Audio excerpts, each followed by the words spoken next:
The views and opinions expressed in the following program are those of the participants and do not necessarily reflect those of KSMQ Public Service Media Incorporated or its assigns.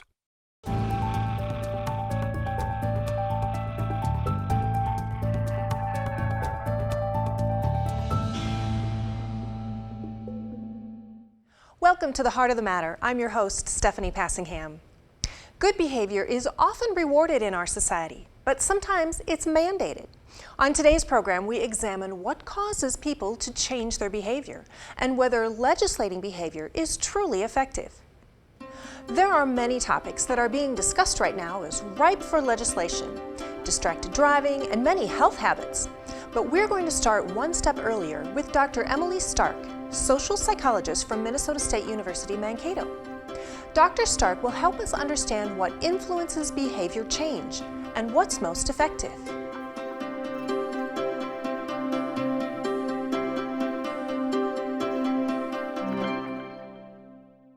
Well, today's show is all about legislating behavior, and I wanted to start at the very beginning.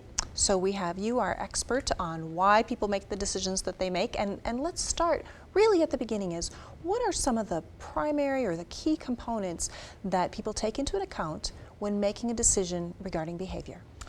Well, and my area is social psychology, and so we're really interested in the social influences, and there's so much research that shows that social norms and the idea of what everyone else is doing is so powerful. And a lot of us, we don't want to admit it perhaps, or we think we're above that, but really that idea of, well, this is what everyone else is doing is one of the very strongest effects on our behavior.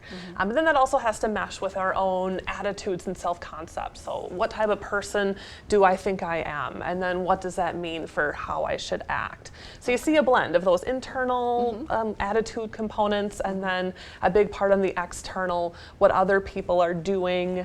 Do other people reward me when I do this behavior, or do I get made fun of, or do other people, shun me if I do this? Right. That's a big part of it as well. So in this social context, does it matter how close we are or how wide that social network is? In other words, I would assume family would have a greater influence than friends, neighbors, people who live in the next town. How does that impact? It's definitely true. So the people you're closer to are going to have the strongest influence on your behavior and also on your attitude. So we get a lot of our attitudes from our families, and that's going to inform our behaviors. For better or worse. Yes. And from our peer groups too. So that can, if you think about the concerns about peer pressure and adolescence, that's really the peer group deciding what people should do, and that's going to influence people. But studies have shown that even just vague things, in hotels they have those signs that say, please save your towels. And vague signs that say things like, most people save their towels, are effective. And when those rooms have the signs in it, other people, they'll hang up their towels and they won't have them exchanged daily. Okay. Is there any kind of formula? I'm thinking of hanging up your towels in a bathroom is a relatively painless process. Easy to comply and to follow those instructions, however light they may be. Yes. Some other behavior changes are a little bit harder to do. I'm thinking of, quitting smoking, which is, an addiction, and there's a drug interaction there. Yeah. Is there a difference in who's asking you to change and exactly what it is that they're asking you to change? I think so. So with that example of quitting smoking, what I know health researchers have looked at is that you have to be ready to change, and that you see these huge differences in, say, people who they might start a smoking cessation program, but they didn't really say they were ready to change, and those are the people it doesn't work. They relapse. So I think that's where the peer group or the family or the social context comes in. Can you get to that point where you're ready, where maybe you feel supported in making this change, or people are going to help you, or it's just very clear that that's what everyone is doing? Is there a general guideline for how long, whether it's a new habit or a change in behavior, takes that you kind of practice over and over and over before it sticks? There's not one set time. Research has shown it's not quite that simple where it's just one set time. There was an interesting study where they basically asked participants who were interested in starting a new habit, and it could be anything. So some people were things like just drinking more water, and other people had more difficult things like starting a fitness regimen. And they tracked them and just asked them, does this feel automatic to you yet? And they found on average it took people 2 months to get there. Wow. Yeah, but they also found huge differences. I mean, there are some people where, 2 weeks, and they said, yeah, this feels automatic, and I'm just doing this. And they also found some people who, I think they used the term habit resistant, where they ran the study maybe for 6 months, and they still weren't quite there. So I think it depends on what you're trying to do. Is it simple or is it more difficult? And then maybe just some personality things. Are you able to kind of accept that this is now your life, this new behavior? Or are you still kind of fighting it? Right. In terms of, a lot of times when we talk about behavior modification or when they propose new legislation, there is a reason behind it. It'll make you healthier, you'll live longer, or they're trying to eliminate an adverse consequence. Do you think that we in our society today still have those adverse consequences? It seems like we've knit together a society that has quite a few safety nets, or advanced medicine that will address lung cancer if you smoke, or cars that even if you crash them, you'll probably still be fine. Yeah, I think that's interesting, and it gets to this sense of kind of like, are people outthinking the laws, right? That, well, I can do this, but if I don't, whatever, I'm going to be fine. And it could come down to just individual differences. Like, some people might feel more of a personal responsibility that this is what's right and this is what's best, and I'm going to do this even if the consequences aren't there. So just knowing that that's the right thing to do might be powerful enough, regardless of if there's other bad things. But there definitely are people where they need those bad consequences to change, and if those aren't immediately forthcoming, they might be less likely to actually change, or more likely just to talk about it and like spread this idea, well, you don't really need to do this, you're going to be okay. As you study people, is there a line to be drawn between those that are the rule followers and the rule breakers? There's definitely differences, and some of it comes down to personalities. People differ in things like sensation seeking, or you can also use a term like traditionalism or conservatism. I mean, for some people, following the rules is just an important part of who they are. Those people often become police officers, for example. The idea like, this is what's right and this is what's wrong, and I'm going to do this because it's the rule. Other people just, they want more excitement. They might push back a little bit more against authority, and they might be more likely to break something maybe just because it's the rule, just to show, no, you can't tell me what to do. So as you take a look back at history, kind of a more recent history, are there any examples you can think of that legislating behavior, success? Not so much. I think one clear success story, it's definitely fair to say that seatbelt laws have been a success. And studies that have tracked those laws being brought in state by state show that states that have seatbelt laws have fewer fatalities of people in the car.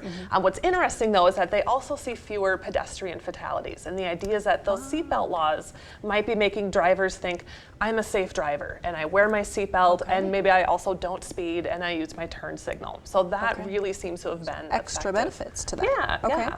All right. In terms of not so successful, I mean, you could go back and look at prohibition, where even though it was illegal to consume alcohol, people still, from what I've read and heard, it was not difficult to find alcohol, but because it wasn't regulated, it was really dangerous, and numerous people died. Or if you were rich, it was very easy to get good alcohol. So there, it wasn't perhaps very well thought out. And perhaps more recently, or things are being debated now, the SOPA, the Stop Online Piracy Act. One of the concerns with that is that, wait, is it really going to stop piracy? Because everyone agrees that's a good thing, but or is it going to be used to shut down these small websites that are not stealing content, that might just be critiquing content or talking about movies, and where that line is. So it's that sense of, well, if it's not really thought out, there's more room for who knows what consequences, and those could be negative. From your perspective, what is a healthy way to debate pros and cons, sort out whether or not someone's proposing legislation like a soda tax or a helmet law? What's the best way for society to decide if this is something that they want to allow a legislative body to dictate to individuals? Well, my bias is, I come from psychology, I work in research, so I'm always interested in, well, what does the research show? Do we have any evidence that this might actually change people's opinions? And you don't want, if something's really unpopular, forcing people to do it probably isn't going to be effective. Mm-hmm. So I think it is viable to talk about, do people want this? And to blend this with what are the outcomes here? So even if the outcomes are great, if people's attitudes and opinions are really negative, mm-hmm. well, maybe we need to focus first on changing the attitudes and then see if maybe there won't be a need for a legislator. Mm-hmm. So I'm interested in what research suggests, and then I'm kind of leery of that idea of, well, let's just pass a law and people will learn to like it. I don't know that always works very well. All right, great. Well, Dr. Stark, thank you so much for laying the groundwork for us today. Thank you very much. This was fun.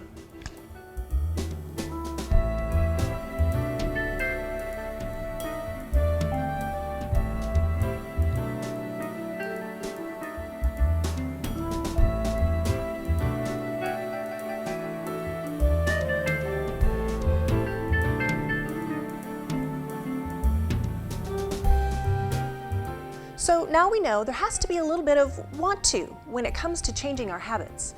Coming up next, Jill Krieger from the William Mitchell Public Health Law Center and Nancy Johnson from the Minnesotans for Safe Driving talk about specific legislation and the pros and cons of their effectiveness. Well, today we're talking about legislating behavior. And I want to start kind of at the beginning, where we are at a point where we see a behavior and there is an initiative that is going to address it. And Jill, I'm going to start with you. At what point or what critical mass is required before that initiative to legislate occurs? Well, Stephanie, I think it usually requires the perception that there's a crisis. And I'm sure people in the audience can think of examples, things like the rise of terrorism or the health effects of smoking. One really pertinent example right now is obesity. I think for the last, say, 5 years or so, there's been a rising perception that there's a crisis. And whether it's looking at healthcare costs associated with diabetes and heart disease and stroke, things that are all related to diet, or looking at really alarming statistics that maybe this generation will be the first that has a shorter lifespan than its parents, or looking at the numbers of young people who can't pass a basic physical to get into the military, there's a perception that there's really a crisis. And that's when we typically turn to government and say, it's time to act. And I think with obesity, there's a sense that this is an issue of changing the environment so that it's easier to make the healthy choice. So it's easier for a child to say, oh, I'll have the salad in the school cafeteria, mm-hmm. rather than, say, the soda and the bag of chips.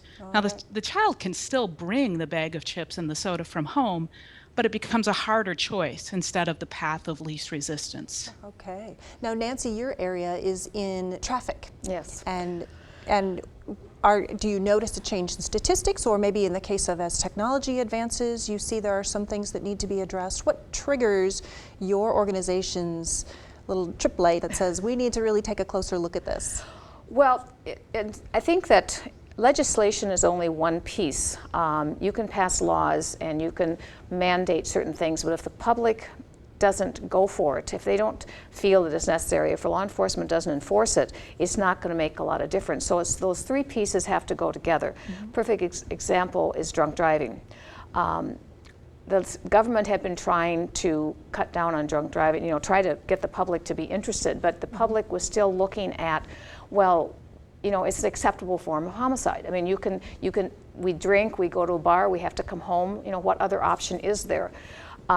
So government on its own, with the education they were trying, didn't work until the public sector, the grassroots with RID and MAD came along and started showing examples of actual people that were being hurt. Mm-hmm. And then, so in order to do something, you had to change the people's attitude to say, oh, well, maybe we don't have to drive home after we've been drinking. Maybe we can plan ahead. And then the laws made it more so that you had to make a change. And then law enforcement enforced it. And more people talked about it. And so after a number of years, people just started to say, well, drunk driving isn't funny anymore. It isn't something that's acceptable.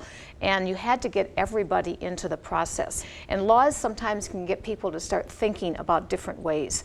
It's a three-pronged approach in order to actually get changes made. To occur. Do we think that education needs to come first, or do you think that comes as a result of legislation being passed? Either one of you gals. It depends upon the issue, but I think education, like traffic safety, education came first, and it wasn't going far enough. It wasn't making the change. And I think that, I think on education is getting people, first of all, to think about the issue. And I think the laws need to come after that. Or the legislature won't pass the laws if the public is not starting to think in that direction. Do you see that same thing, Jill? Yes, I think Nancy makes a good point. There's really a back and forth, and it's not an either or, it's a both and, that the laws will only be passed if enough people believe they're necessary and that they're tailored to address the problem. So certainly education plays a really critical role in raising awareness of a problem. But I do also agree with Nancy that sometimes education just doesn't take us far enough. It doesn't get us all the way home. Sometimes the incentive or the adverse reaction of a law is part of the solution as well. Do you think there is a necessary threshold? You talked about healthier choices in schools for children to make that decision once they get to school. Or we were talking about seatbelts earlier, and we talked about primary offense versus a secondary offense. Is there a critical threshold of a law that needs to be more than a suggestion, and when there is a specific consequence? So, for example, when seatbelt moved to secondary offense to primary offense, Nancy, you're saying that became more effective. It was secondary for a number of years. A lot of people thought it was. The difference between primary and secondary is if on the seatbelt you had to be stopped for something else, and then if the law enforcement found that you didn't have your seatbelt on, they could give you a ticket, but they couldn't stop you for it. It couldn't be the main reason. When many people didn't realize the difference, and so they thought it was a law already. I mean, it was a law, but it wasn't a law. When it became primary in the middle, like I think it was 2005, and they could be stopped for it, and they started doing saturation patrols to look for people not wearing their seatbelt. Then the effectiveness went up. We're up to, back in 1982, 12% of the population was wearing a seatbelt. In Minnesota last year, 93% were wearing seatbelts. Wow, that's a huge difference. And I think that makes a big change in it, so that it's all that piece. Plus, there's been a lot of education. There was a lot of enforcement. And there was the law, and there was a firm law, and so those things come together. Distracted driving is the traffic issue the same as drunk driving was back in the 80s. It's still, people don't seem, it's an accident, and everybody calls it an accident, and it's a tragic accident, and someone shouldn't be penalized, shouldn't be treated as a criminal for making a stupid mistake, which many times distracted driving is, stupid mistakes. And changing people's attitudes there, and we're having a real hard time at the legislature because the public is getting farther. They're not there yet. But they're not there yet. Okay. And people are dying, and right now it's a careless driving, if that. Sometimes it's nothing at all, even though the driver was at fault, but doesn't always get ticketed. So it's the same kind of thing. We shouldn't be penalizing people for making mistakes, and as long as they call it an accident, people are going to think it's an accident. So I mean, it's kind of, I'm sure in the health-wise, well, they probably feel the same way, that, well, that's a personal issue. If someone wants to be fat, let them be fat. And what do you hear, or what do you hear as the counter argument to that, Jill, when people say, I can drink soda, and whatever the case may be, I shouldn't be penalized for making those choices? Well, sure. I think we do hear that argument, and I think there are some pretty compelling responses. The first of these we certainly saw in the shift in cultural attitudes towards smoking. We sort of began with the idea that people should be free to choose to smoke, and tobacco companies should be free to manufacture and advertise those products. And as people understood more about the addictive nature of these products, but particularly about the healthcare costs that were spread not just among smokers, but among all taxpayers, that argument became pretty compelling for folks that it wasn't just a matter of live and let live, that there were costs imposed on society as a result of smoking cigarettes and using other tobacco products. So that the healthcare cost is a critical piece of the conversation and the way that affects everyone. Another critical piece is the effect on children. When we start talking about, people who are not fully adults yet, and particularly teens and even those younger than them, are more susceptible to peer pressure. They aren't able to, they cognitively can't evaluate marketing claims or advertisements in the same way that adults can. Right. So that we start to think about, well, government has a duty to protect children, even if adults ought to be free to make their own decisions. Maybe the conversation's a little different when we talk about children, and we see this, even more so today with much more pervasive forms of social media and advertising that's integrated more into entertainment environments than with smoking, say 20, 30 years ago. Your organization, the Public Health Law Center, covers a lot of different topics. I'd like you to just give us a sense of an item or two that you see on the horizon that really our audience should be thinking about, should be considering, expecting perhaps some proposed legislation in the next few years. Perhaps not something that's on the table now, but what do you see as some of the primary issues that our region is going to have to take a look at? Sure, Stephanie. Well, one I would really encourage people to become aware of, if they're not already, is SHIP, the Statewide Health Improvement Program.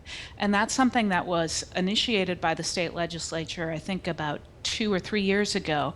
And what it is it's state support, technical assistance, and funding support for local communities, whether that's a county or several counties working together to implement policies to encourage healthy eating and active living in their own communities, and to tailor those policies to what the needs are on the ground. And it's been, in just a few short years, a highly successful program. Now, the funding for that program was cut by about 2/3 in the last legislative session, given a really tough budget climate. So I think we'll see efforts to restore that funding to enable the local communities then to continue to work on these high priority issues. Another top priority I think that people would be interested in is something called complete streets. And that's the idea that our highways and roads should be designed not just with cars in mind, but with the safety of perhaps school children walking to school, or bicyclists, or might there be an opportunity to have green space alongside a road. So a lot of ideas that can incorporate a more complete vision of community and getting people from one place to another. And there's support for doing some of that, funding to support infrastructure, again, in local communities, but that would come from the state. And again, that would also contribute to economic development, providing jobs to create these kind of facilities. Maybe it would also include things like gyms at schools, or rebuilding cafeterias at schools. So I think those are some things to watch for.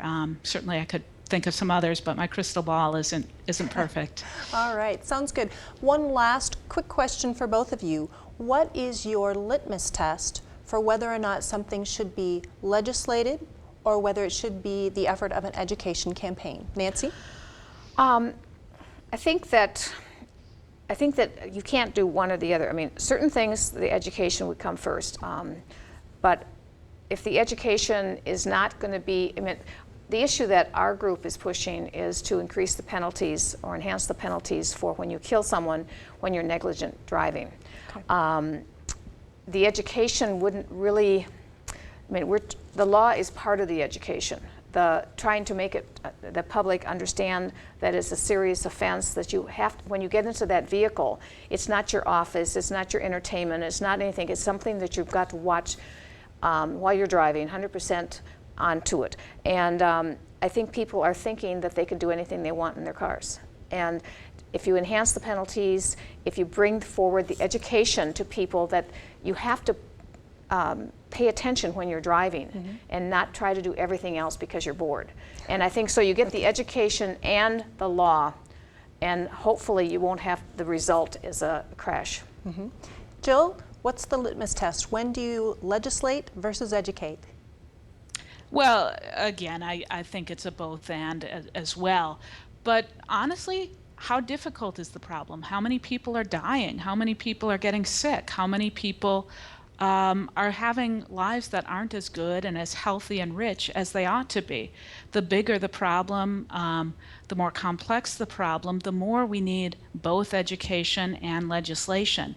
Oftentimes, though, we know the right thing to do, and the environment doesn't support us making that decision, and sometimes it pushes us in the other direction, whether that's our peers or that's marketing, or systems that just aren't in place to support, if there aren't sidewalks, you're not going to walk to school. So, and that kind of thing is not going to, you're not going to build a sidewalk on a bake sale, you're going to need legislative action. So I'd say the more critical a problem is, the more you need both.